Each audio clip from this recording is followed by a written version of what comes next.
د وحدت نیوز قدرمنو کتونکو د هنګو ضلع نه یو خبر درکوم. مهم خبر دی.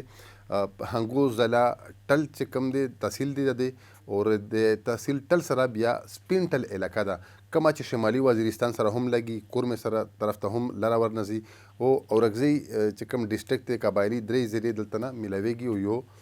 ټل چې کوم دی هنګو ډسټرکټ دی هغه میلاویږي. دلته نالا یو چک پوسټ دی چې په هغې باندې طالبانو برید کړی دی او په دې برید کې اوسه پورې 3 FC اهلکار زخمیان دي چې هغه CMH ټل ته دوی راوړي دي او هغه هلته یې علاج ورکوي. بهرحال چې کوم ځایي سرچینې دي موږ هغې وحدت نیوز ته دا ویلي دي چې په ډېر ګڼ شمېر سره ډزې لګیا دي، نه صرف وړه اسله ده بلکې غټه اسله هم استعمالیږي او اوس دا خبره هم کېږي چې سیکیورټي فورسز نور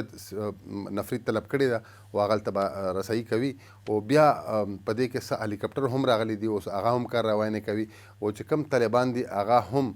په داسې منظم طریقې سره راغلی دي په دې چک پوسټ باندې چې د مختلفې طرفونه پر راغلي دي او دا هغه علاقې دي چې ټوله د مسلې علاقه ده. دلته کې طالبانایزیشن ډېر زیات دی،